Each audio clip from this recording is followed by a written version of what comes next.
E hoje, olha que interessante, hoje nós vamos falar sobre mais um modelo de igreja, a 7ª igreja das cartas do Apocalipse, a chamada igreja em Laodiceia. Laodiceia era uma cidade, eu vou mostrar no mapa.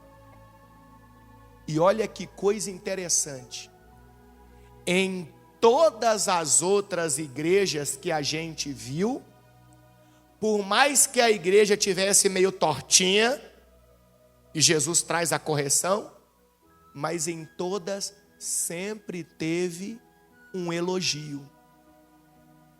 Em todas as outras. Mas nessa não vai ter nem um elogio sequer. Nada! Essa igreja aqui não estava meio tortinha. Essa igreja aqui estava num caminho totalmente diferente. E sabe o que é pior? É que esta igreja é a que mais se parece com a igreja de hoje. Você vai ver comigo no texto. A igreja de Laodiceia é a igreja que mais se parece com a igreja de hoje. Não é a igreja meio torta, é a igreja totalmente fora do caminho. Mas vive pensando que está certo, que está no caminho da salvação e não está. Laodiceia, você pode ver aqui, ó, aonde ficava, você está vendo aqui no mapa? Está vendo aí? Está longe? Olha aí no televisor próximo aí, ó. A Laodiceia aqui, ó, bem no interior, bem no interior. Laodiceia já era uma cidade bem do interior, que ficava, tá vendo Éfeso à esquerda lá de Laodiceia? Lá, ó.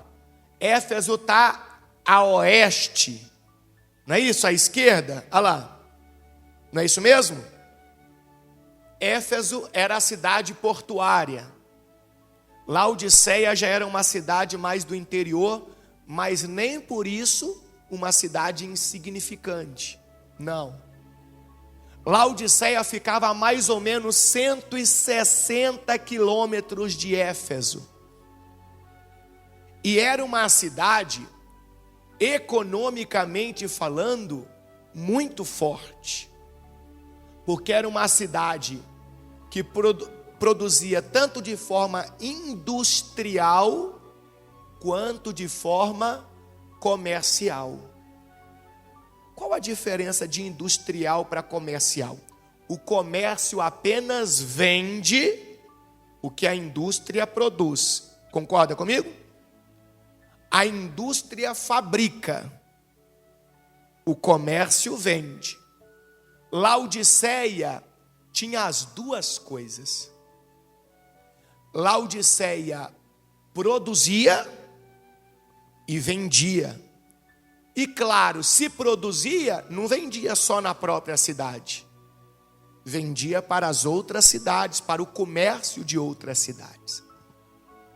E o que era forte em Laodiceia na parte comercial? É importante você entender, porque aí o texto vai fazer sentido. Laodiceia era conhecido como, deixa eu usar um termo fácil, um centro bancário da época. Banco, falando de banco. Banco, dinheiro. Banco, dinheiro. Era um centro bancário na época. Era um lugar onde as instituições financeiras eram muito fortes. É como se eu dissesse assim hoje para você entender, ó. Digamos que na Samambaia só tem a casa lotérica. Na Ceilândia só tem a casa lotérica. No Riacho Fundo só tem a casa lotérica. Em Águas Claras só tem a casa lotérica. E aqui em Taguatinga tem o Banco da Caixa Econômica Federal, o Banco do Brasil, o Banco do Bradesco, está entendendo?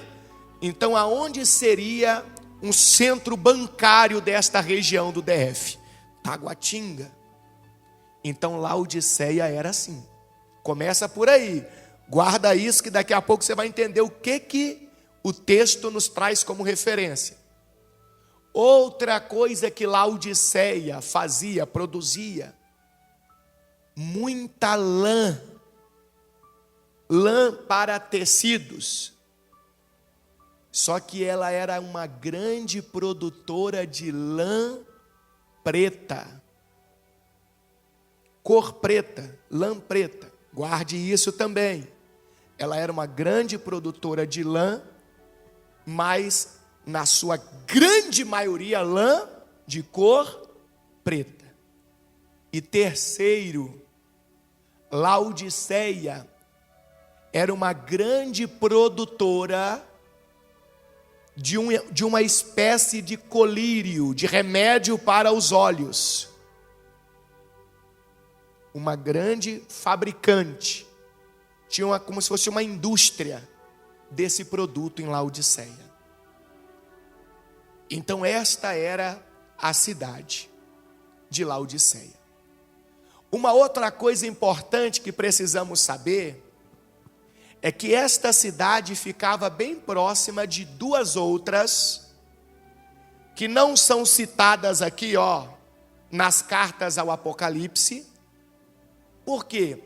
Ou não tinha igreja lá, que é bem provável que não tinha, ou o Senhor Jesus não quis enviar nenhuma carta para essas cidades se tivesse igreja lá. Mas o mais próximo da realidade é que não tinha igreja lá. Não tinha. Tinha igreja em Laodiceia, mas nessas duas cidades próximas não tinha. E essas duas cidades próximas se chamavam Hierápolis e Colossos. Vamos entendendo aqui, vamos entendendo. Vamos lá. Gente, vamos lá. Essa Hierápolis, ela tinha águas termais, águas quentes, como Caldas Novas. Pronto. Águas termais. Vocês se lembram que quando nós aprendemos sobre Filadélfia, nós aprendemos sobre os vulcões? Lembra? Região que tem vulcões, tem águas termais. Olha ali, não está tão distante Filadélfia de Laodiceia. Para quem não sabe, quem gosta de ir em Caldas Novas, debaixo da cidade tem um grande vulcão. Só não pode dar a falta de sorte de estar lá se banhando nas águas e o vulcão acordar. Enquanto ele está dormindo, maravilha. E o que as águas termais têm de diferente? Ela é boa para quê? Ela ajuda muito em tratamentos de saúde. Tratamentos para o corpo. E desde esta época aqui, já se usava as águas termais para isso. Para tratar enfermidades, problemas de saúde. Dores, articulações. As águas termais têm essas propriedades que ajudam nos tratamentos. Isso era Hierápolis, certo? Ficava próximo de Laodiceia. A outra cidade, Colossos. Colossos já tinha água fria. Água fria. Água natural. E a água natural, a água fria serve para quê? Principalmente para beber. Principalmente para beber. Mas existem muitas outras funções também que nós utilizamos a água fria. Em contrapartida, Laodiceia tinha águas mornas. E eu pergunto para você, o que é que você faz com água morna? Olha o problema. A água morna não servia para as pessoas fazer o tratamento de saúde. A água morna não servia para as pessoas beberem. Tanto é que quando as pessoas iam beber aquelas águas mornas, a maioria tinha ânsia de vômito. Se alguém aqui já bebeu água morna, sabe do que eu estou falando. É um negócio estranho. Então essa água morna, ao invés de produzir alguma coisa boa, produzia um tipo de gastura, de repulsa, de náusea, algo ruim. Algo ruim. Era tida como uma coisa insuportável. É importante você entender tudo isso que eu estou explicando, que na hora que a gente entrar no texto, aí o texto vai ter sentido para você. Aí você vai, nossa, então é isso, é isso. Então você já sabe ali aonde ficava a Laodiceia, você já sabe da questão comercial e industrial, centro bancário, produção de lã, mas na sua grande maioria lã preta, e produção de um remédio para os olhos, uma espécie de colírio. Já sabemos também que a água que corria pela cidade era uma água morna, uma água que serventia quase nenhuma, era uma água que causava náuseas, era uma água insuportável, causava repulsa, e por aí vai. Agora vamos ao texto, que o texto vai falar muito para nós. Apocalipse, capítulo de número 3 e versículo de número 14. Apocalipse, capítulo 3 e versículo 14. Vamos lá? Escreva esta carta ao anjo da igreja em Laodiceia. Quem era o anjo da igreja? O pastor, o dirigente da igreja. Esta é a mensagem daquele que é o Amém. Já vamos falar disso. Lembra que cada lugar, cada igreja, Deus se identifica, Jesus se identifica de uma maneira que o povo entenda. Já vamos entender isso aqui, vamos lá devagar. Esta é a mensagem daquele que é o Amém, a testemunha fiel e verdadeira, a origem da criação de Deus. Então Jesus começa se identificando para a igreja de Laodiceia como aquele que é o Amém. Nós em outra oportunidade já aprendemos na escola bíblica que a palavra Amém, ela vai muito além daquilo que você entende. Nós aprendemos que o Amém seria assim seja. Não quer dizer que não signifique assim seja. Só que o assim seja é apenas uma explicação rápida do que significa amém. Assim seja quer dizer aquele que tem a palavra e ponto. Aquele que quando fala está decidido. Não tem conversa. Não tem argumentação. Então assim seja, nós aprendemos desse jeito. Mas para quem gosta de aprofundar um pouquinho mais, o amém significa Deus, porque amém em hebraico são 3 letras, só 3. E essas 3 letras significam 3 palavras, que é Deus o guarda fiel. É isso que significa a palavra amém. El Meler Neeman. Deus, o guarda fiel.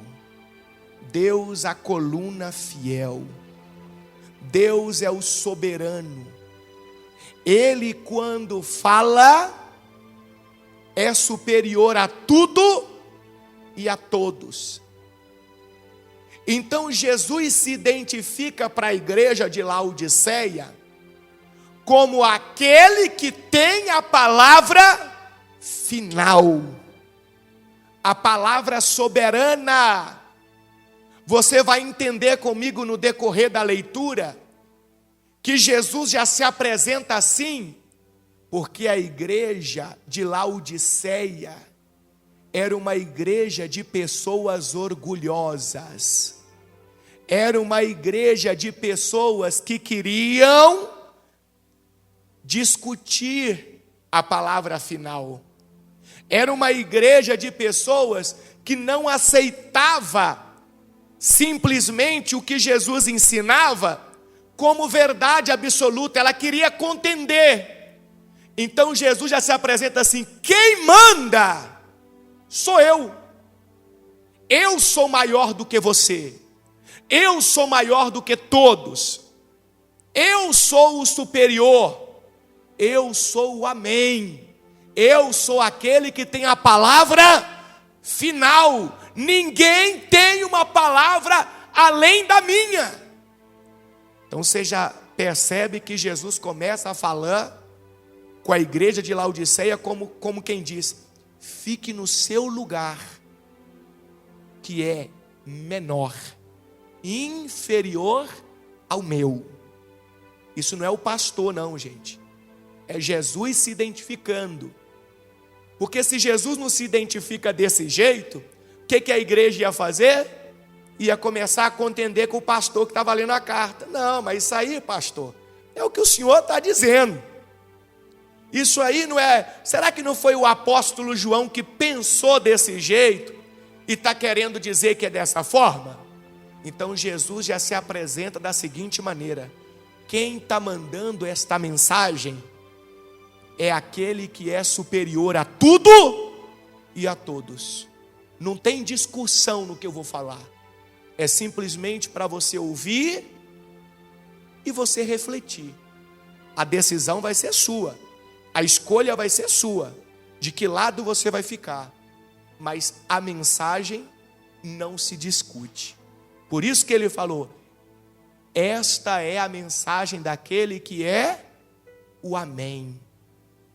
Aí ele continua dizendo assim: olha, a testemunha fiel e o quê? E verdadeira. A origem da criação de quem? De Deus. Vai comigo, por favor, lá no Evangelho de João, capítulo 1, versículo 1.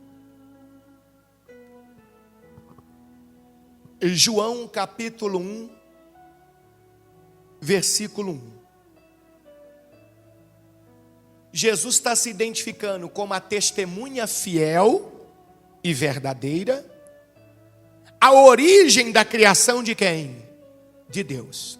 Olha o que diz aqui, que forte, que profundo. No princípio, aquele que é a palavra, verbo é palavra. Mesma coisa, que é apenas uma questão de versão bíblica, tá bom?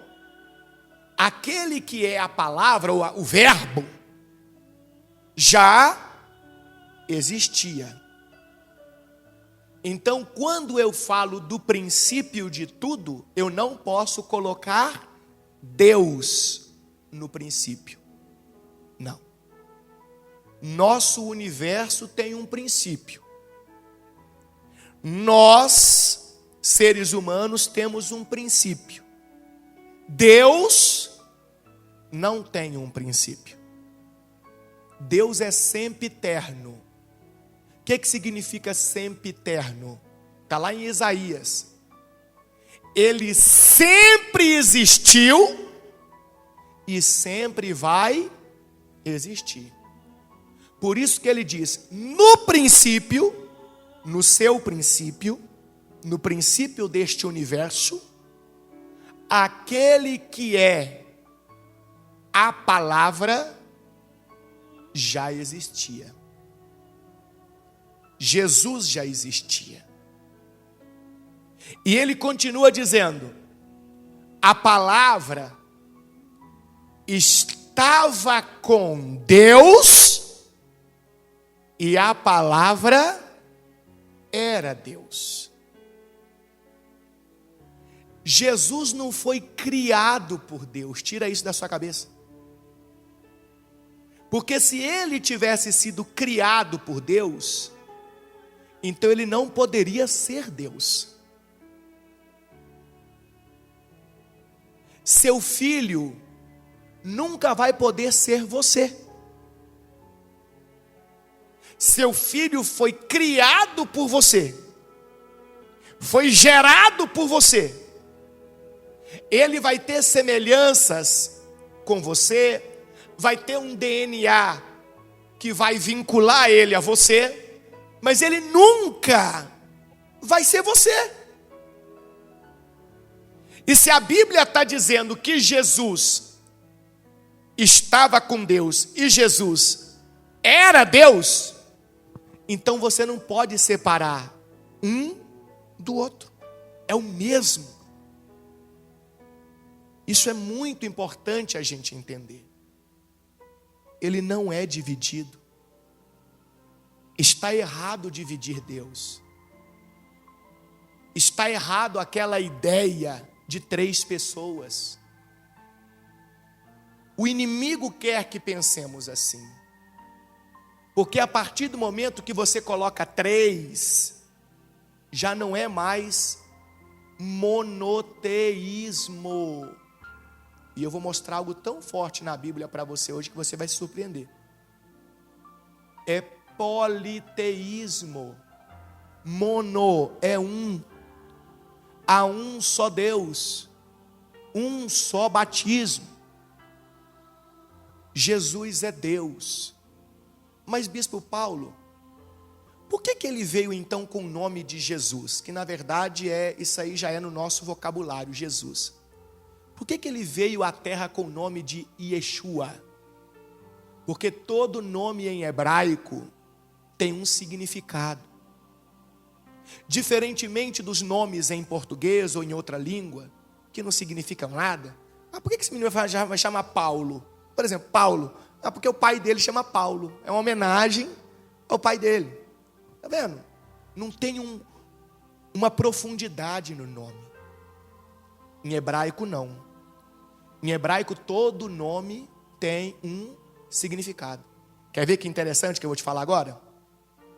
Normalmente, uma mulher estéril, normalmente, não é uma regra, ou uma pessoa, um casal doente por uma questão emocional, doente por uma questão física, um casal que carrega algum tipo de problema e que o nascimento daquele filho traz a cura. Não tem pessoas que depois que o filho nasce, ela é curada de alguma coisa, seja física ou seja emocional? Tem ou não tem? Tem. O filho vem como um bálsamo para aquela dor que a pessoa sentia.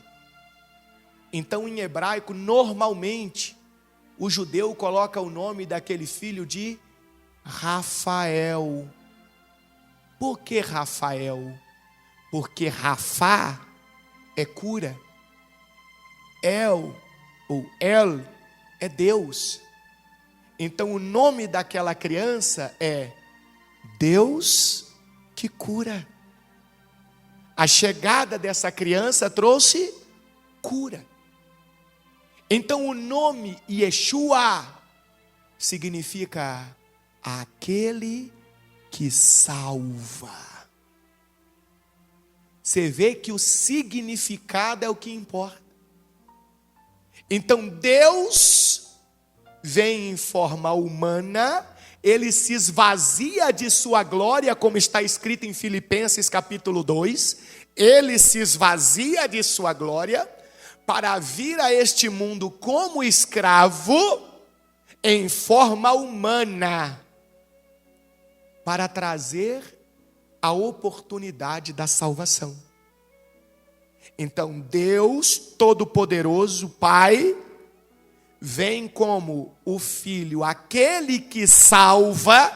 Por que filho? Porque ele se diminui, ele se esvazia da sua glória. Então ele não pode ser o Pai, ele não é o mesmo. Maneira de falar, entre aspas, não é o mesmo, eu falo, não está atuando como o mesmo. Está aqui em Filipenses 2,7. Em vez disso, não, vê no 6, 2,6. É importante você entender isso aqui. Embora sendo Deus, não considerou que ser igual a Deus fosse algo a que devesse se apegar. Como assim ser igual a Deus fosse algo que devesse se apegar? Na missão que ele veio à terra, ele não poderia atuar como o Deus Todo-Poderoso que ele o era. Senão, como que a missão ia ser cumprida? Como que alguém ia tocar nele? Se a Bíblia nos mostra que ninguém consegue nem olhar para ele, ver ele. Então ele entendeu, ele por si mesmo, entendeu que ser igual a Deus não fosse algo que devesse se apegar. Versículo 7. Em vez disso, o que ele fez? Esvaziou a si mesmo. Não é alguém que esvaziou ele. Ele que se esvaziou. Vou dar um exemplo simples para você entender. É como se um grande rei nessa terra, tirasse seu manto real, tirasse suas vestes, tirasse seus anéis, seus cordões, sua coroa, seu cetro, e se vestisse como um escravo. Você vê que ele se despiu de sua majestade para andar no meio das pessoas. Foi isso que Deus fez. Ele se despiu de sua glória para andar no meio das pessoas. Em vez disso, esvaziou a si mesmo. Assumiu a posição de quê? De escravo, de servo, e nasceu como ser humano. Como ser humano. E quando veio em forma humana, humilhou-se, não foi humilhado. Ele se humilhou. O que eu digo para você que ele não foi humilhado? Tem gente que diz, mas cuspiram nele, bispo Paulo. Cuspiram? Cuspiram porque ele deixou. Isso é se humilhar. Mas bateram nele, bispo Paulo. Bateram? Porque ele deixou. Porque se ele não tivesse deixado, você acha que alguém encostava nele? Vou dar um exemplo para vocês. Quem lembra da mensagem em Nazaré, que as pessoas queriam jogar Jesus da montanha, do precipício? Quem já leu essa mensagem? Está lá no Evangelho de Jesus, nas palavras de Lucas. A Bíblia fala que o povo rejeitou, ele queria jogar ele da montanha. Ele estava na beirada da montanha e o povo vindo de lá. A Bíblia fala que simplesmente ele passou no meio de todo mundo. Simplesmente. E ninguém nem viu ele o quê? Passando. Ou se viu, ficou todo mundo o quê? Parado igual estátua. Então quando a Bíblia fala que ele se humilhou, a Bíblia está dizendo para nós, ninguém humilha Deus. Ele deixou tudo aquilo acontecer por causa da missão. Olha que forte isso. Jesus te ama tanto, me ama tanto.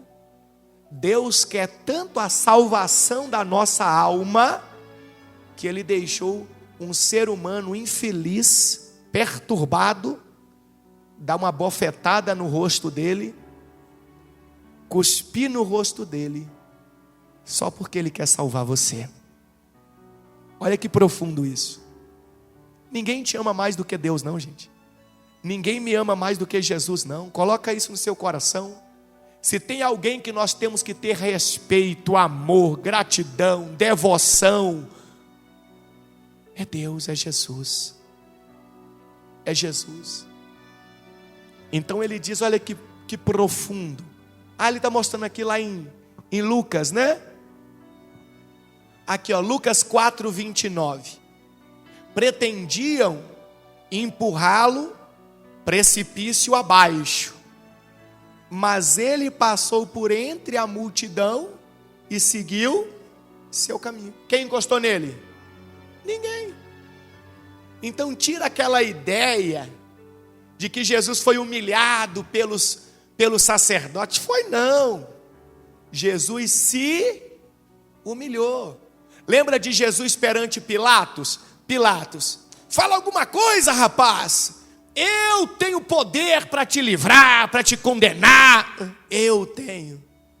Jesus olhou para ele e falou: poder nenhum você teria se do céu não te fosse concedido.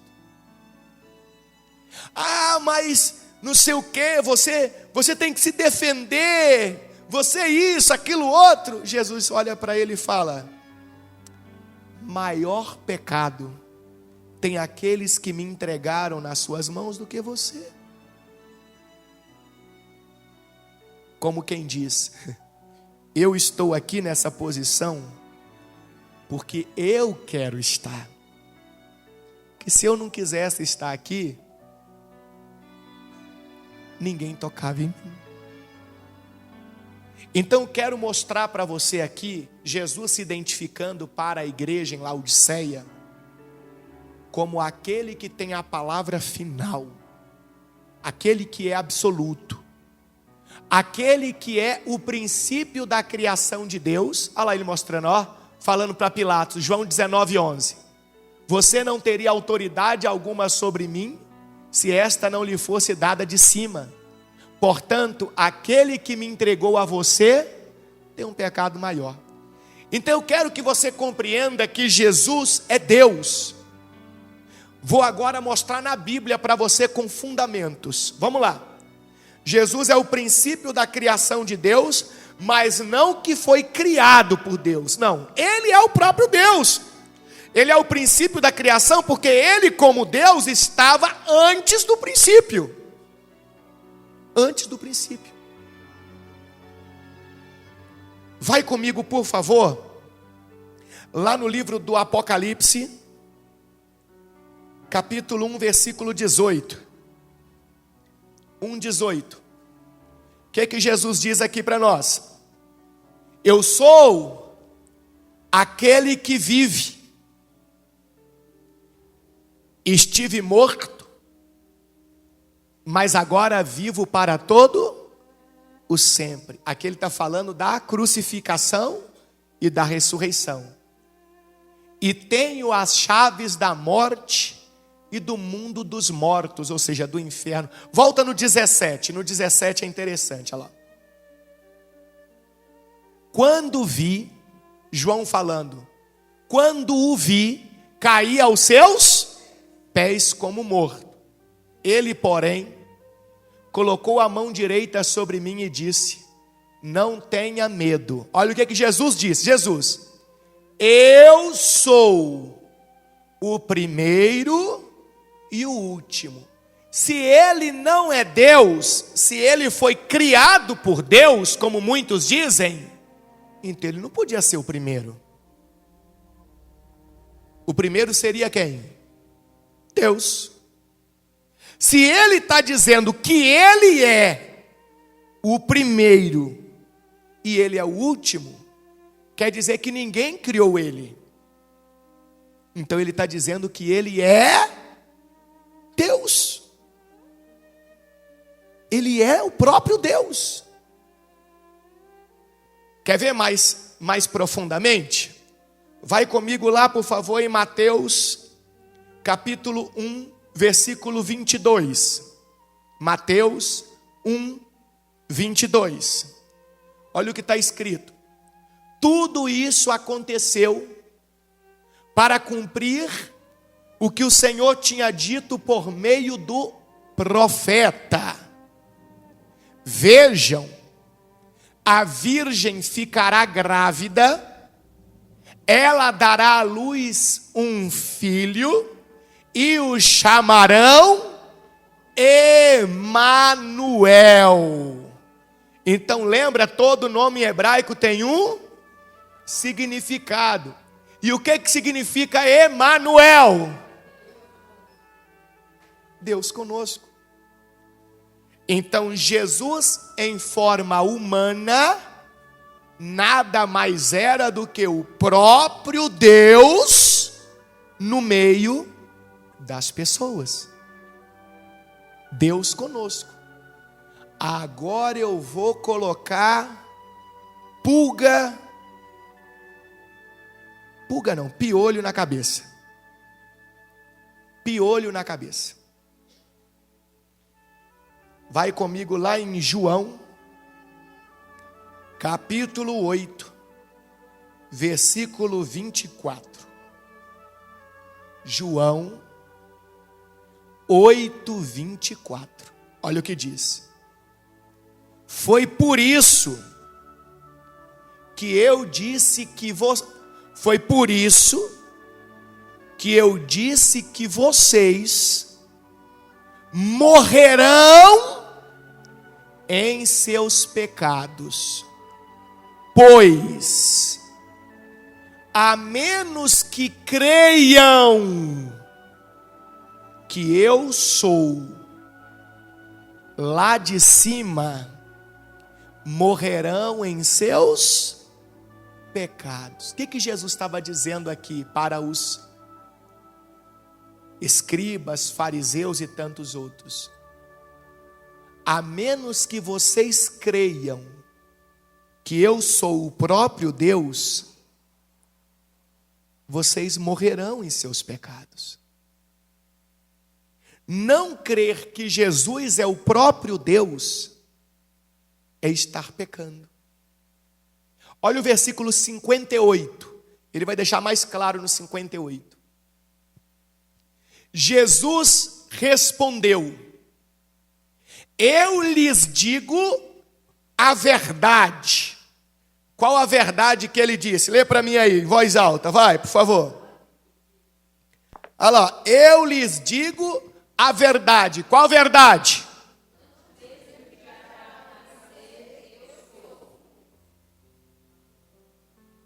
Antes mesmo. Jesus que está falando. Antes mesmo de Abraão nascer, eu sou. Quem é que se identificou com o nome de eu sou para Moisés? Quem? O Deus Todo-Poderoso, Criador dos céus e da terra. Não foi isso? Está lá em Êxodo, se eu não me engano, 3:4. Quando Abraão perguntou para ele: Senhor, quando me perguntarem quem me enviou, o que responderei? Deus Todo-Poderoso disse para Moisés: diga que eu sou, te enviou. Então quem se identifica com o nome de eu sou? O Deus Todo-Poderoso, Criador dos céus e da terra. E aqui Jesus Cristo está se identificando com o mesmo nome.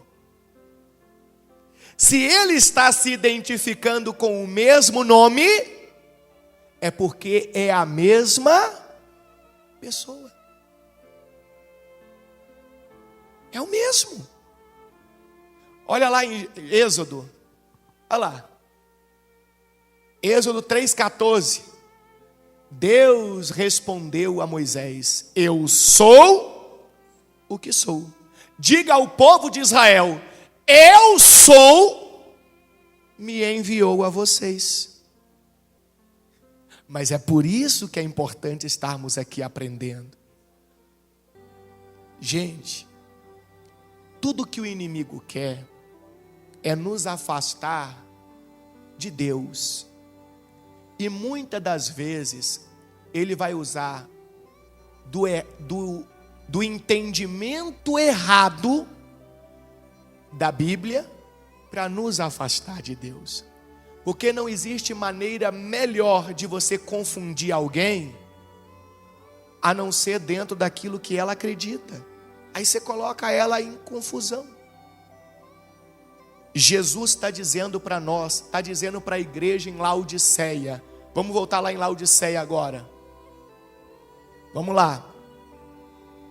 Ele está dizendo, esta mensagem é daquele que é o amém.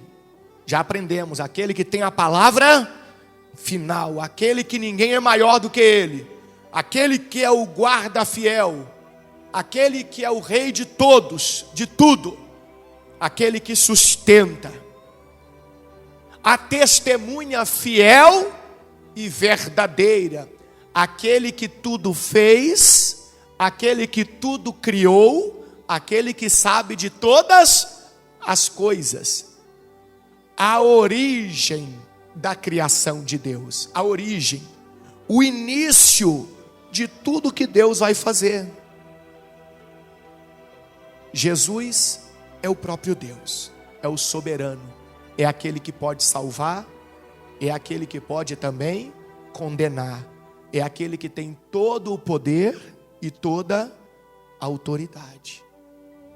Vamos continuar aqui em Laodiceia, em outra oportunidade, se você quiser, a gente vai conseguir continuar falando sobre essa divisão que não pode existir. E biblicamente, vamos continuar, versículo 15. Então Jesus se identificou, correto? O que Jesus diz para a igreja em Laodiceia? Lê para mim, por favor. Sei de tudo o que você faz. Lembra que lá em Filadélfia foi a mesma coisa? Só que depois que Jesus falou que sabia de tudo que aquele povo fazia, lembra que não teve nenhum puxão de orelha?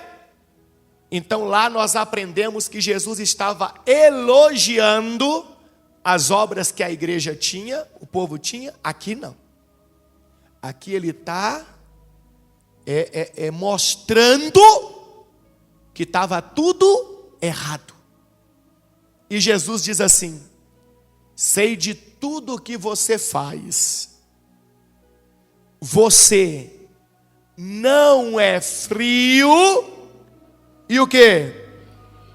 E nem quente. Desejaria que você fosse um ou o quê, pessoal? Ou outro.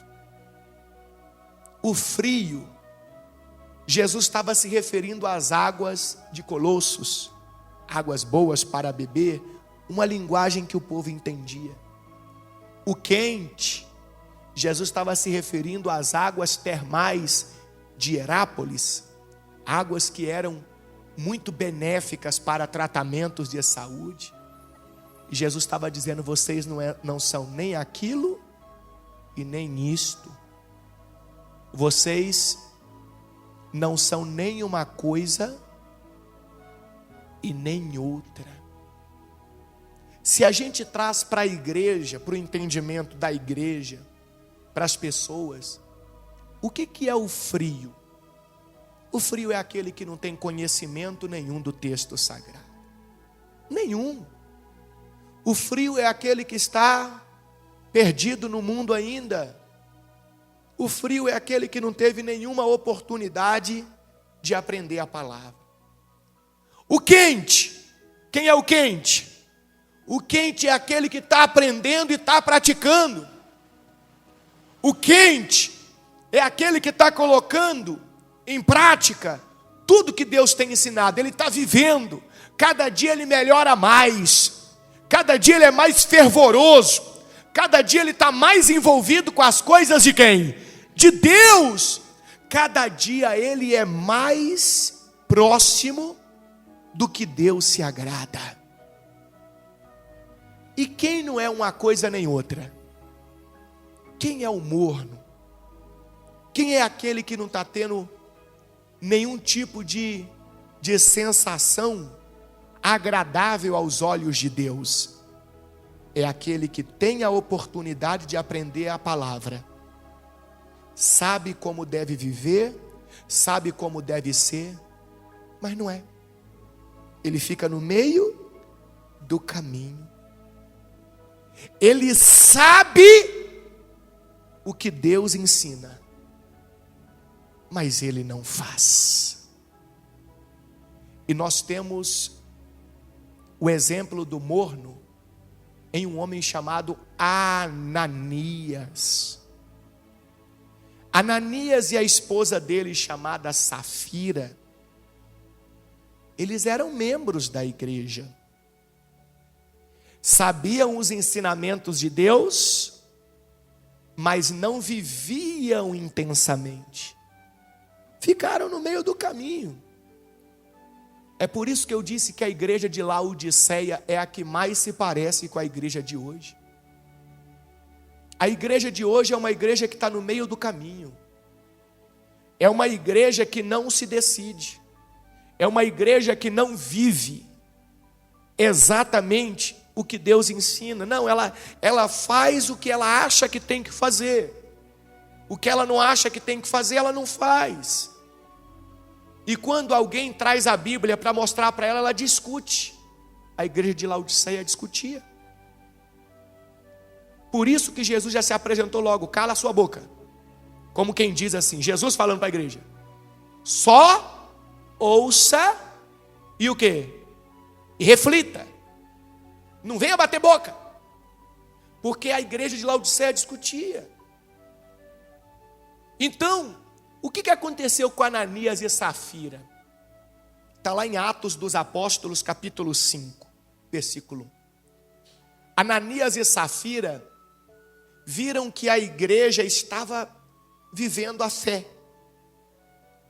E um certo dia eles viram um irmão da igreja fazendo um voto com Deus, vendendo um terreno, vendendo uma propriedade e entregando aquele valor para os apóstolos ajudarem as pessoas da igreja que estavam passando dificuldades. O Ananias olhou para aquilo e falou: vou aparecer também. E ele faz um voto também diante de Deus, que se ele vendesse uma propriedade, ele ia doar todo o valor para que os apóstolos fizessem o quê?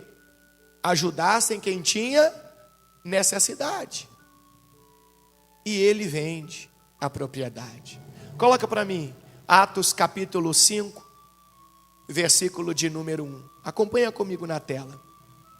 Havia, porém, um homem chamado Ananias, que com sua esposa Safira vendeu uma propriedade. Ele era membro da igreja.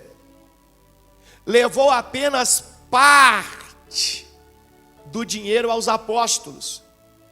Mas, com a aprovação da esposa, afirmou que aquele era o valor total.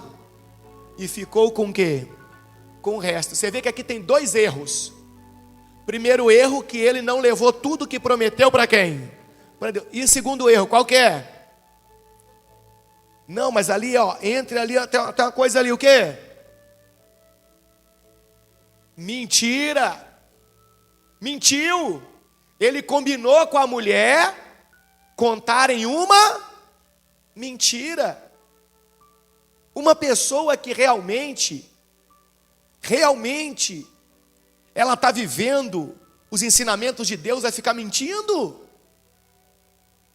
Vai falar uma coisa e depois não vai cumprir? A igreja de Laodiceia estava assim. A igreja de Laodiceia não cumpria os ensinamentos de Jesus. só fazia o que eles achavam que tinha que fazer. E para Deus não serve. Ou eu faço tudo, ou eu não faço nada. É isso que Deus quer. Ou eu sou, ou eu não sou. E olha o que aconteceu no versículo 3. Então Pedro disse, quando Ananias chegou na igreja, no culto, Pedro disse: Ananias, por que você deixou Satanás encher seu coração, encher sua mente? Você mentiu para o Espírito Santo quando guardou para si parte do dinheiro. A propriedade era sua, para vender ou não, como você quisesse. E depois de vendê-la, o dinheiro também era seu. Como quem diz, o que está sendo cobrado aqui, Ananias, não é questão de dinheiro a mais ou dinheiro a menos, não.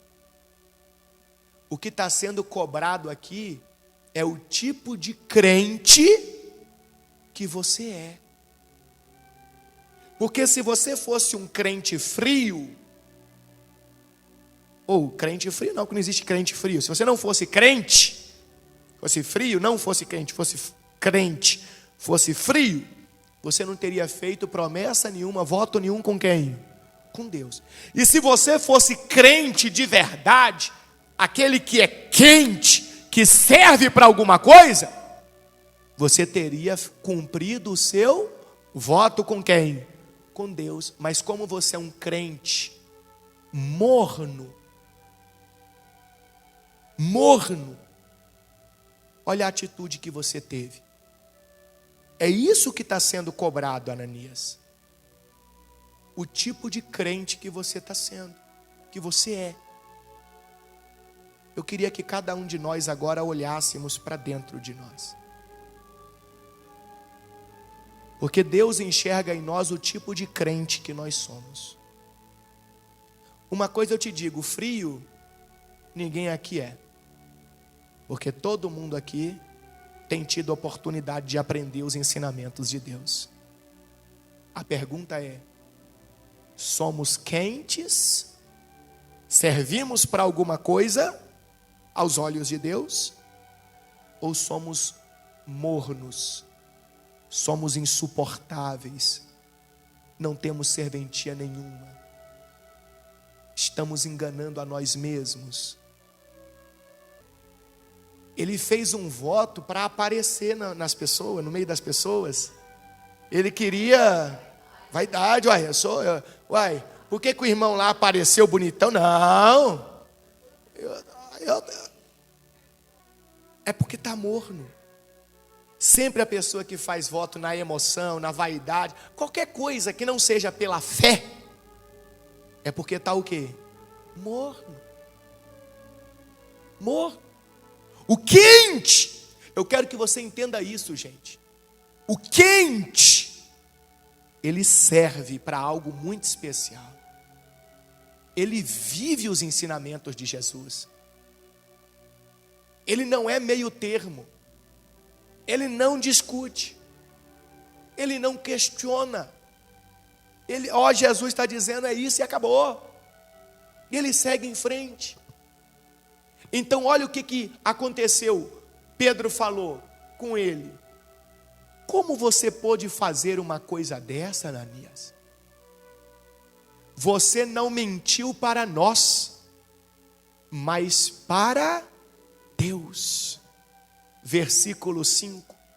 Assim que Ananias ouviu essas palavras, caiu no chão e o quê? E morreu. O que isso significa para nós? Que o crente morno, ele vai morrer. Só que não a morte física, é a morte eterna. O crente morno vai ter a morte eterno. Ele está ali na igreja, mas ele é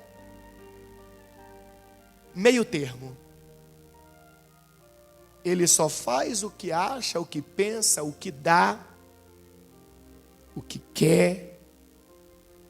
O crente de verdade não é assim.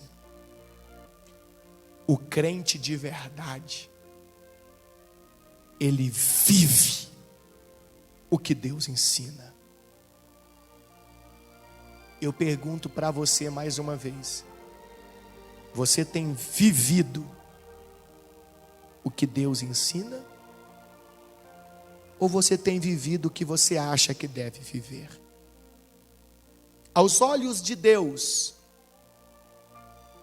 você tem sido alguém especial?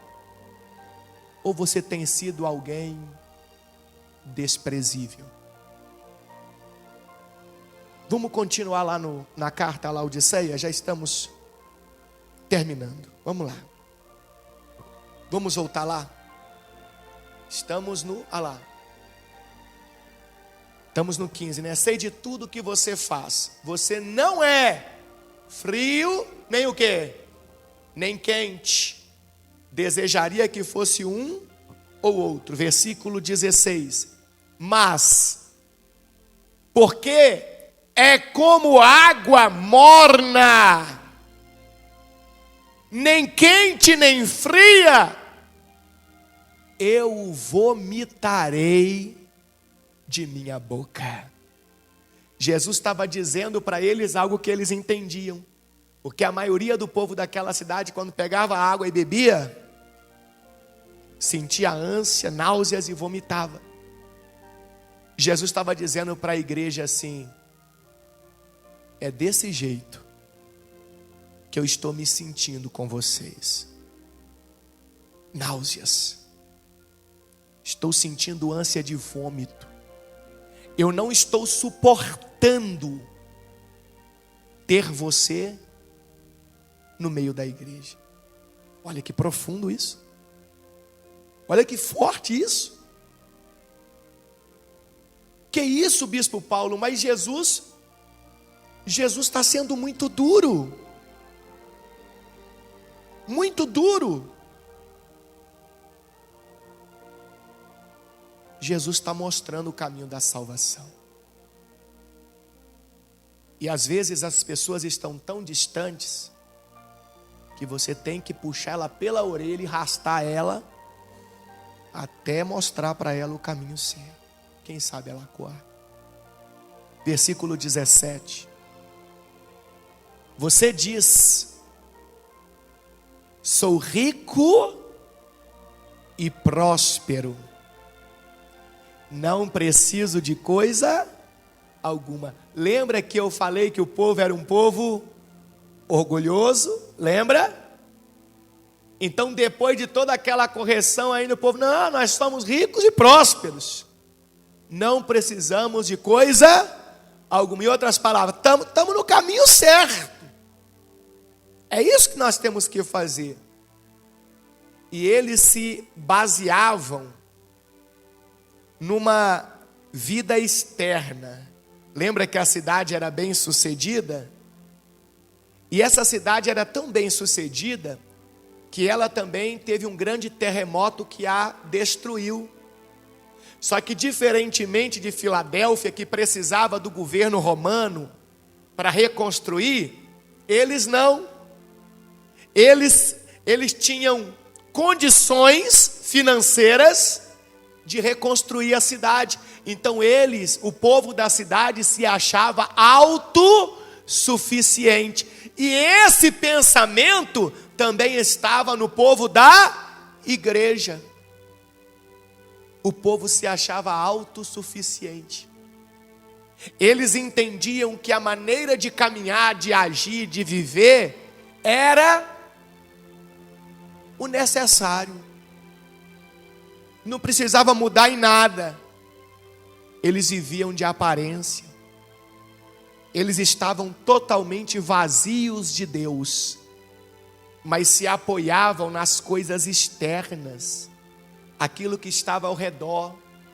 E eles achavam que pelo fato das coisas externas estarem dando certo, estarem indo em frente, é porque eles estavam bem com quem?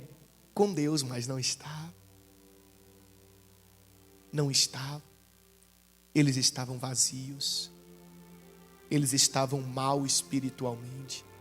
Então Jesus disse assim: você diz, sou rico e próspero, não preciso de coisa alguma, e não percebe que é infeliz,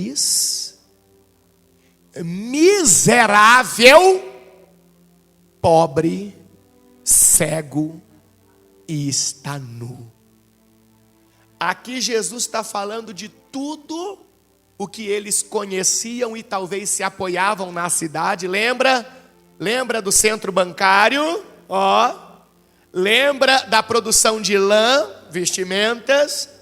Lembra do colírio que eles produziam para os olhos? Olha lá, cegueira. Jesus está dizendo para eles: vocês acham que tem tudo e se apoiam nisso, mas na verdade vocês não têm nada, porque a alma de vocês está corrompida, o coração de vocês está vazio de Deus, vocês não têm nada. E aí Jesus vai começar a dar exemplos para nós. Vai comigo lá em Lucas, capítulo de número 5, versículo 31.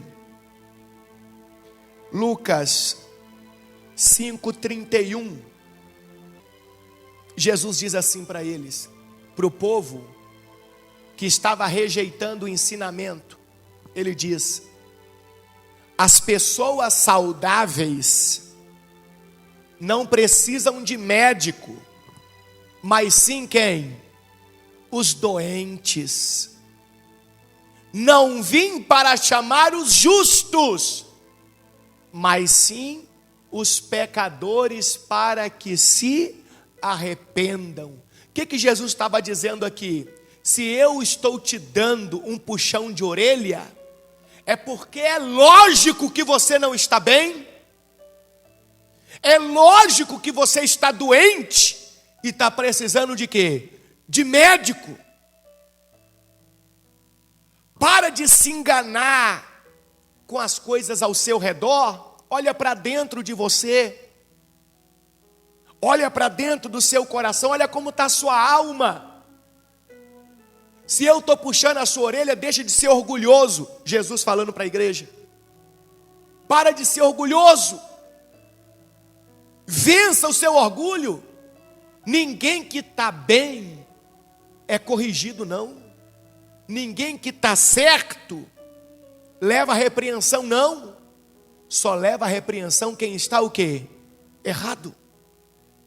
Só é corrigido quem está errado. Então, se eu estou corrigindo, é porque você está no caminho errado. Você é um infeliz. Você acha que não precisa de coisa alguma, mas você está precisando é de tudo. Você é um infeliz. Por isso que Jesus chama aquela igreja de infeliz. Povo infeliz, povo vazio. E ele continuou dizendo o que mais? O que ele disse lá? Não, lá no Apocalipse ele disse o quê? Você é infeliz. O que mais que ele disse? Cadê? Apocalipse 3:17. O que mais que ele disse? Miserável, pobre. Miserável, pobre, cego e está nu. Nu não era fisicamente, era espiritualmente. Porque se a gente fala que uma pessoa saiu pelada fisicamente na rua, normalmente a gente diz que aquela pessoa não tem o quê? Não tem o quê? Vergonha. É uma desavergonhada, é um desavergonhado. Não é assim que a gente se refere? Quando Jesus diz vocês estão nu, quer dizer o quê? vocês são sem vergonha. Vocês estão na igreja, mas levam uma vida que não condiz com os ensinamentos de Deus. Levam uma vida totalmente contrária aos ensinamentos de Deus. Seus sem vergonha. Por isso que Jesus fala, vocês estão nu. E aí, ele usa como exemplo a produção de lã que aquela cidade tinha, e ao mesmo tempo, a maneira que a igreja se comportava. Vai comigo, por favor, lá em Colossenses capítulo 3, versículo 9. Colossenses 3, 9. Olha o que o Senhor nos ensina. A igreja, como que a igreja deve ser, deve viver? Não mintam uns aos outros, pois vocês se despiram de sua antiga natureza e de todas as suas práticas perversas. Revistam-se da nova natureza e sejam renovados à medida que aprendem a conhecer a quem? O seu Criador, e se tornam semelhantes a Ele. Olha a Bíblia ensinando, aquela sem vergonhice de antes, você tem que se despir dela. E a partir de agora, vocês têm que se vestir dos ensinamentos de Deus. As suas vestes, elas têm que ser vestes dignas. Sua vestimenta espiritual tem que refletir o seu caráter atual. Quem você é hoje? Um servo de quem? De Deus. Uma pessoa obediente e fiel a Deus. Uma pessoa que anda nos caminhos de Deus. E ele fala também que aquele povo era um povo que estava o quê? Cego. Vai comigo, por favor, lá em João capítulo 9, versículo 39. João 9, 39. Por que Jesus chama aquele povo de cego? Porque o povo achava que estava caminhando na direção certa, agindo do jeito que estava agindo. Mas não. Eles estavam na direção errada. Olha o que Jesus disse em João 9, 39. Eu vim a este mundo para julgar, para dar visão aos cegos e para fazer que os que veem se tornem cegos. O que ele estava ensinando? Que aqueles que realmente querem sair das trevas e irem para a luz, eles vão receber o ensinamento de Jesus com alegria, vai ter a visão aberta e vai enxergar o caminho da salvação. Vai ser uma nova criatura. Mas aquele que acha que vê tudo, mas na verdade é orgulhoso, é cheio de vaidade, é cheio de si, esse daí vai se tornar cego. Cegueira espiritual. Jesus estava usando o exemplo de algo que eles conheciam, porque na teoria a cidade tratava de uma cegueira física das pessoas, produzindo colírio.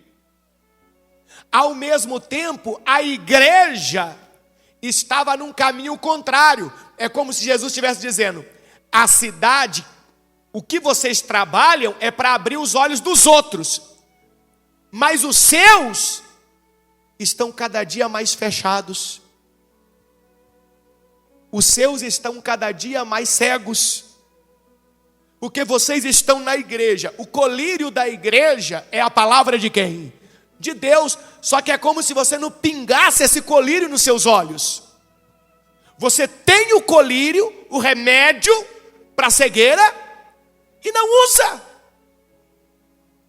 Você prefere continuar cego, caminhando na direção errada, fazendo o que não agrada a Deus, fazendo o que você acha, o que você pensa, o que você quer, não o que Jesus ensina. Vocês estão cegos. Não queriam usar o colírio espiritual. E a pergunta é: será que nós estamos usando? Ou será que nós temos o colírio, mas preferimos continuar cegos, cheios de orgulho? Versículo 18. Eu aconselho a comprar de mim ouro purificado pelo fogo, e então será o quê? Será rico. Jesus está falando, você acha que esse seu centro bancário aí, essa economia forte que vocês têm aí, é o que faz vocês ricos? Rico é aquele que tem a riqueza espiritual, a riqueza que vem de Deus. Eu aconselho vocês a comprarem de mim ouro purificado pelo fogo, e então serão ricos. Vai lá em Mateus comigo. Mateus capítulo 16, versículo 25. Mateus 16, 25. Se tentar se apegar à sua vida, a perderá. Mas, se abrir mão de sua vida por minha causa, a encontrará. Que vantagem há em ganhar o mundo inteiro e perder a vida? E o que daria o homem em troca de sua vida? Aqui está falando da vida eterna, da salvação. Jesus está dizendo: que vantagem tem você, humanamente falando, ter tudo, externamente falando, ter tudo, mas no dia que você partir deste mundo, você não ter a salvação? É isso que estava acontecendo com a igreja de Laodiceia. Somos ricos. Uma mentira, uma fantasia. Eles eram pobres, não tinham o mais importante.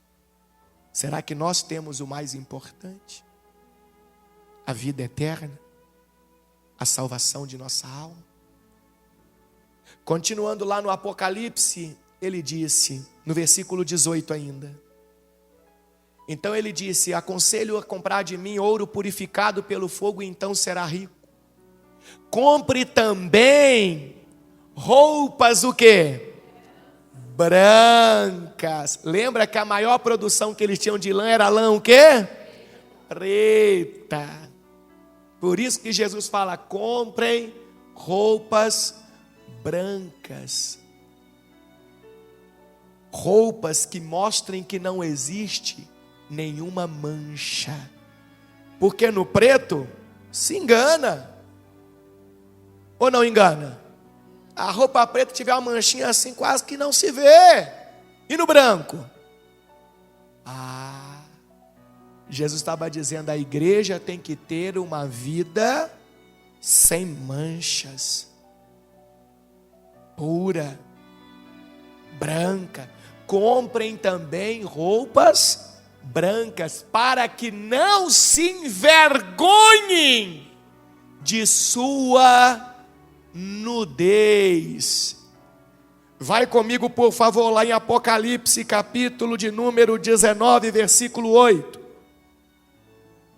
Jesus diz assim, que a igreja verdadeira, a igreja salva, ela recebeu um vestido do linho mais fino, puro e o quê? E branco. Porque o linho fino representa os atos justos do povo santo. A igreja que vai ser salva tem que ter vestiduras brancas, sem manchas. Tem que ser uma vida que condiz com os ensinamentos de Deus. E olha o que Pedro disse, vai comigo lá em 1 Pedro capítulo 1, versículo 14. 1 Pedro 1,14 diz assim: sejam filhos obedientes, não voltem ao seu antigo modo de viver, quando satisfaziam os próprios desejos e viviam aonde? Na ignorância. Agora, porém, sejam o que, pessoal? Sejam santos, sejam separados em tudo o que fizerem, como é santo aquele que os chamou, pois as Escrituras dizem: sejam santos, porque eu sou santo.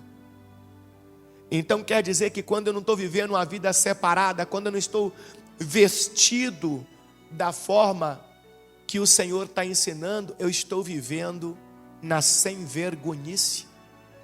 Esse é o famoso crente sem vergonha. Pronto. Quando você vê um crente que não está vivendo o que Jesus ensina, ele é um crente sem vergonha. É um crente que está nu. No contexto espiritual, ele está nu. Está vivendo de uma maneira que traz vergonha ao Evangelho. E Jesus disse também que eles deveriam comprar na mão de Deus, colírio para aplicar nos olhos a fim de quê? De enxergar. Vai comigo em 2 Pedro, capítulo 1, versículo 5. Agora é 2 Pedro, capítulo 1, versículo 5. Aqui é lindo demais. Olha o que Pedro diz. Diante de tudo isso, esforcem-se ao máximo para corresponder a essas promessas. Acrescentem à fé a excelência moral. Olha aqui. Acrescentem à fé a excelência moral. A excelência moral, acrescentem o quê? O conhecimento. Então a pessoa que realmente quer a salvação, a igreja de verdade, ela vai acrescentar a fé, a excelência moral. Aí na excelência moral ela vai acrescentar o quê? O conhecimento, mais aprendizado sobre Deus. Versículo 6. Ao conhecimento a pessoa deve acrescentar o quê? Domínio próprio. Ao domínio próprio ela deve acrescentar o quê? Perseverança.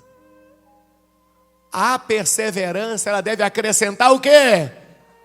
A devoção a Deus. Olha o que é uma igreja de verdade. A devoção a Deus, depois de tudo isso, ela deve acrescentar o quê? A fraternidade. E a fraternidade, ela deve acrescentar o quê? O amor. Meu Deus. E isso é uma igreja de verdade que vai para o céu. Versículo 8. Terminou não, olha lá.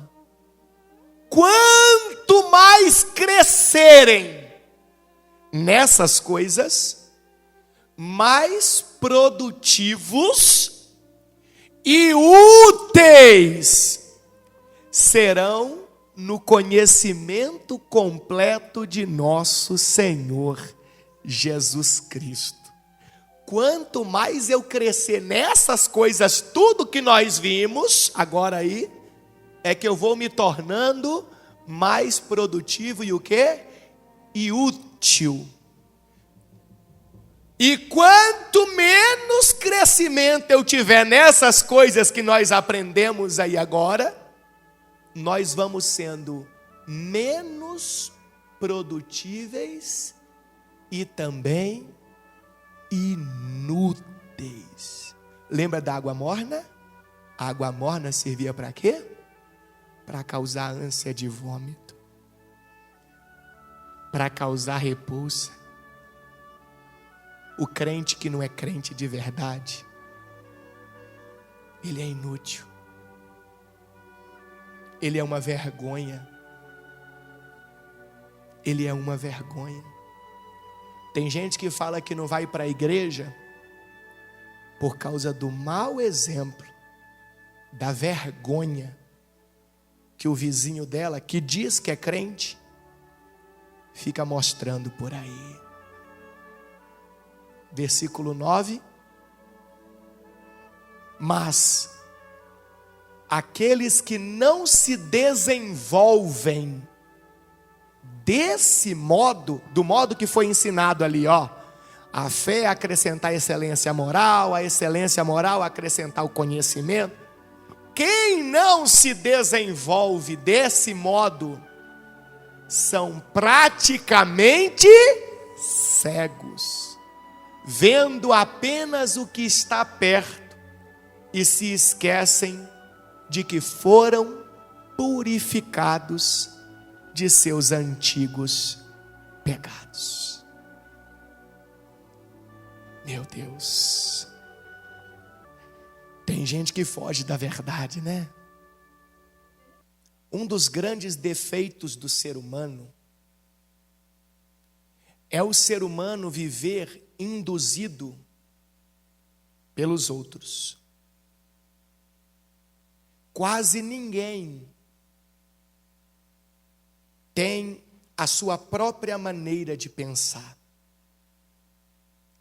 Se a gente vê hoje ao nosso redor a mídia, grupos de pessoas, eles têm esse intuito de querer manipular a minha e a sua forma de pensar. Então, quando alguém olha para o mau testemunho do outro, é porque ele já foi doutrinado, ele já cresceu desta forma, de tirar conclusões pelos outros e não por ela mesma. E o inimigo sabe disso. Por isso que Jesus quer que nós sejamos o exemplo. A igreja de Laodiceia não era um bom exemplo. Ela afastava pessoas do caminho da salvação. Nós temos que ser o bom exemplo a partir do momento que sabemos que as pessoas têm facilidade de serem induzidas pelo que elas veem nos outros. Então, se elas verem em nós a transparência, a vestimenta sem manchas, então vai existir uma grande probabilidade dela querer conhecer a Jesus, como nós falamos. Vamos finalizar lá no Apocalipse. Agora é o versículo 19 ao 19. Tem gente que fala, Jesus foi pesado demais nessa correção, nisso tudo aí, Bispo Paulo, eu não sei o quê. Olha o que Jesus fala. Eu corrijo e disciplino aqueles que eu amo, aqueles que amo. Por isso seja zeloso e o que, pessoal? E arrependa-se. Jesus está dizendo para nós, a correção não está pesada não. E se tiver um pouquinho, Ele só está fazendo porque Ele te ama, Ele me ama. Porque se Ele não nos amasse mais, nem aqui nós estaríamos hoje para sermos corrigidos. Ele já tinha largado de mão. Se nós estamos aqui é porque Ele nos ama. E Ele está dizendo para nós, está errado isso aqui, menino. Isso aqui está errado, minha filha. O caminho certo é aquele. Então não tenha como algo ruim essa correção.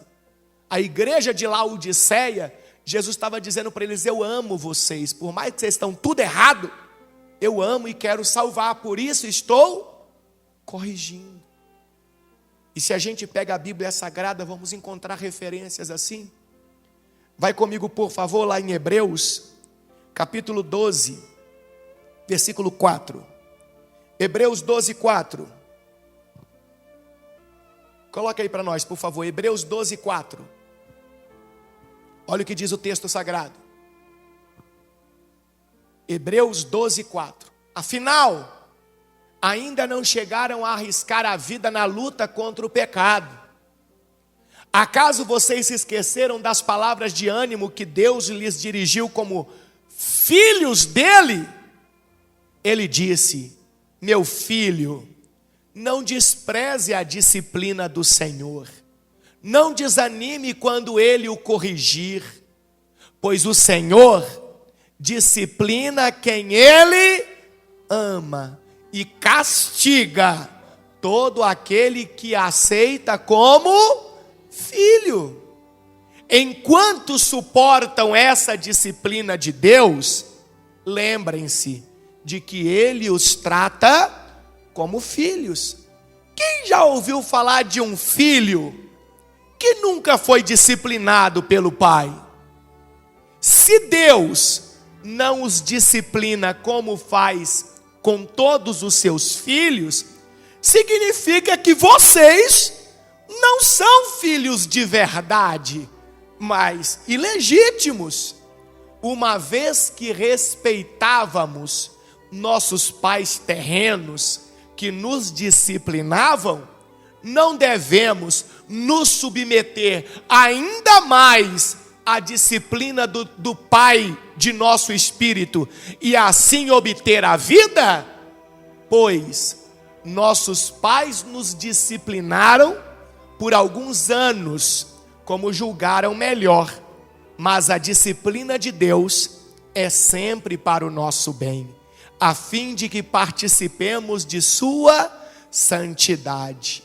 Nenhuma disciplina é agradável no momento em que é aplicada. Ao contrário, é dolorosa. Mais tarde, porém, produz uma colheita de vida justa e de paz para os que assim são corrigidos. Diga glória a Deus. Então olha Deus falando: se você é filho de Deus, é por isso que Ele está te corrigindo. Porque a partir do momento que Ele não corrige, é porque Ele já não considera como filho. Então a disciplina tem que ser um momento para nós de reflexão e de alegria. Ah, mas ela não é agradável quando acontece. Claro que não. Mas lá na frente nós vamos ver o quanto aquela disciplina vai produzir vida, paz, salvação e alegria para cada um de nós. Voltando lá no Apocalipse, versículo 20. Preste atenção.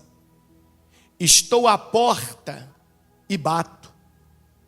Se você ouvir a minha voz e abrir a porta, entrarei. E juntos faremos uma refeição, como o quê? Como amigos. Jesus está dizendo para você e para mim, estava dizendo para a igreja de Laodiceia que Ele não entra na vida de ninguém se aquele alguém não der permissão, não abrir a porta. Jesus não invade, Jesus bate. Ele diz: você me recebe? Se você receber, Ele promete que vai entrar e vai fazer uma refeição. Esse fazer uma refeição, Ele está falando de ter comunhão, compromisso. Sentar com alguém para comer é um momento de comunhão, é um momento agradável, é um momento de união. É isso que Ele está dizendo, é um momento maravilhoso. Ele está dizendo: se você abre a porta, se você reconhece que o orgulho não pode continuar existindo, que você precisa ser uma nova criatura, uma pessoa de Deus, se você quer ser uma igreja de verdade, salva, abre a porta para Jesus entrar, então tudo vai ser diferente. E lá no Evangelho de João, capítulo 14, versículo 22, ele nos traz algo maravilhoso. Ele diz: Judas não o Iscariotes, disse: por que o Senhor vai se revelar somente a nós e não ao mundo em geral? Jesus respondeu: quem me ama faz o que eu ordeno.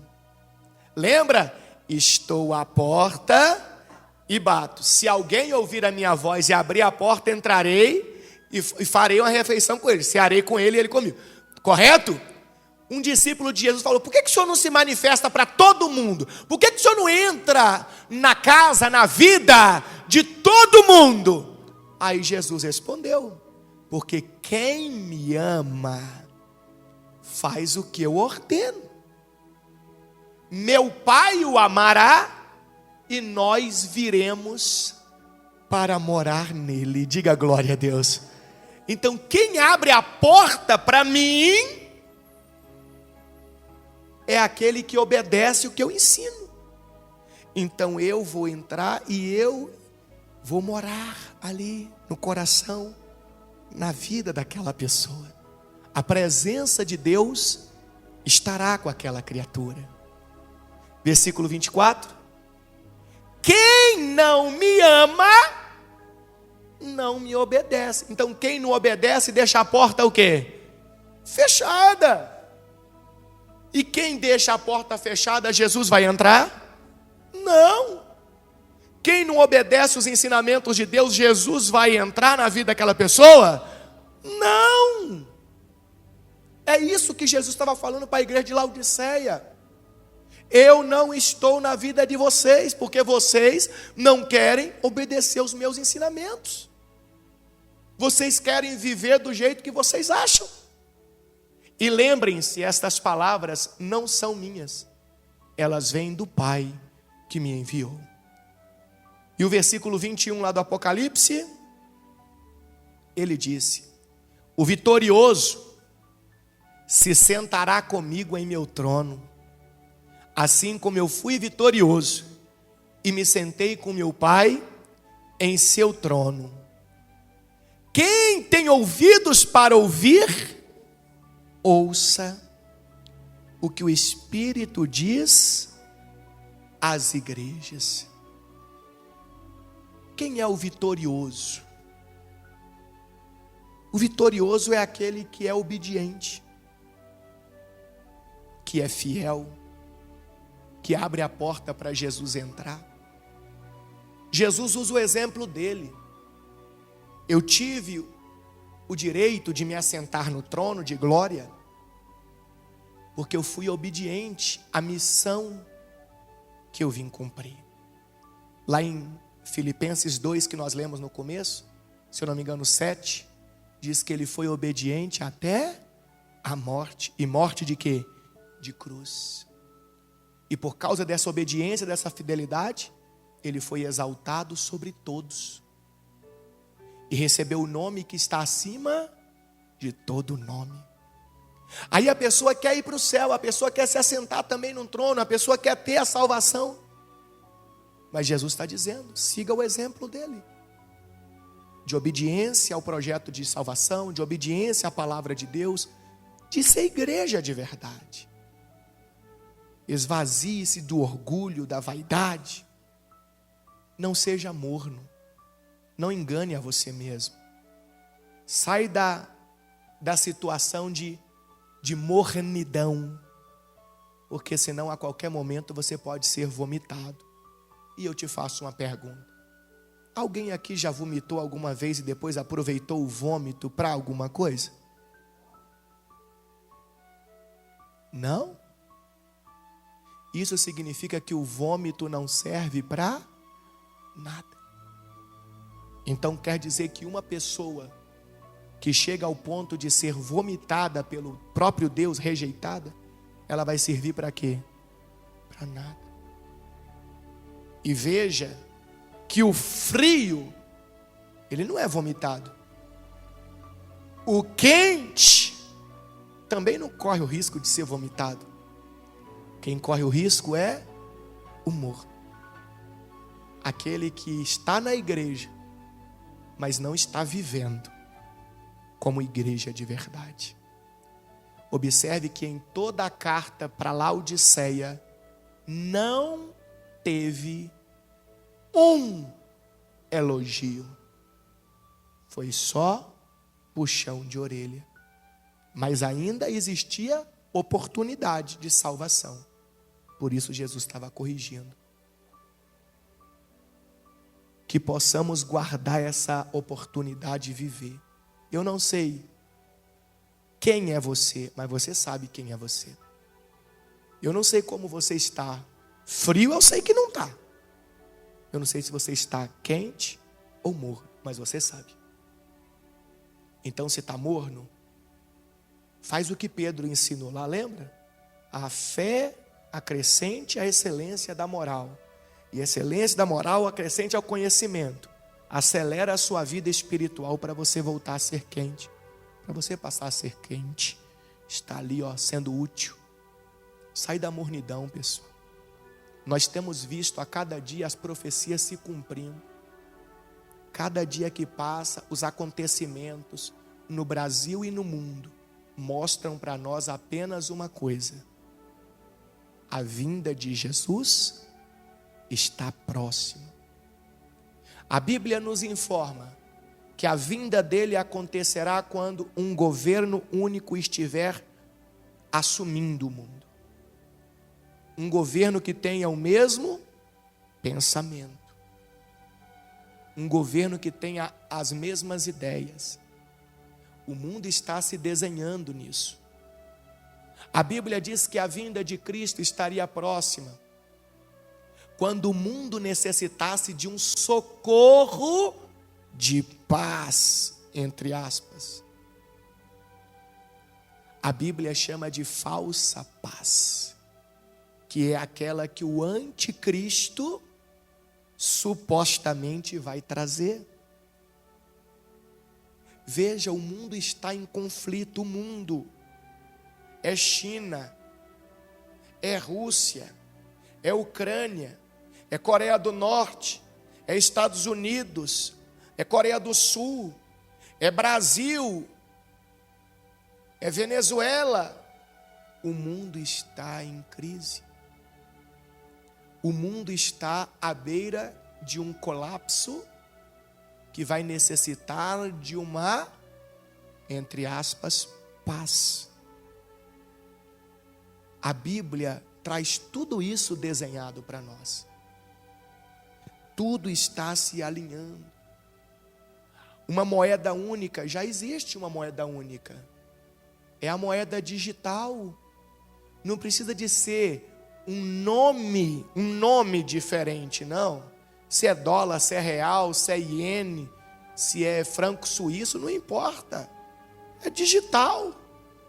Eu quero pagar para você, você recebe em dólar. Eu pago em real, que é digital, eu só clico aqui, o próprio sistema já converte e cai para você. Moeda única quer dizer o único meio de transações. Não quer dizer que vai ter que ter um papel único, não. Tira isso da sua cabeça.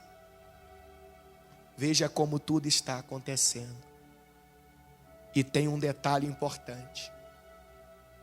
A igreja de Jesus, a verdadeira igreja, ela vai sofrer um arrebatamento. O que é um arrebatamento? A Bíblia diz que num piscar de olhos, pisca aí, já foi. Já foi. A verdadeira igreja que tiver com as roupas brancas, sem mancha, aquela que é quente, num piscar de olhos vai sumir. E os que ficarem, diga: Deus me livre. Você acha que vai ser bom? Então diga: Deus me livre. Os que ficarem, ficarão para o período que se chama tribulação. Você não sabe o que é o sofrimento. Ninguém aqui sabe. E durante esse período de tribulação, Muitos vão morrendo e outros vão ficar até o final e já vai sendo jogado no inferno. E cadê a salvação? A salvação já houve. O arrebatamento. Os que foram levados estão salvos. E os que ficaram? Ficaram. Mas tiveram oportunidade? Tiveram. A igreja de Laodiceia teve? Teve. Aproveitou? Nós aprendemos aqui semana passada qual a única igreja que transpôs os séculos e existe até hoje? Filadélfia.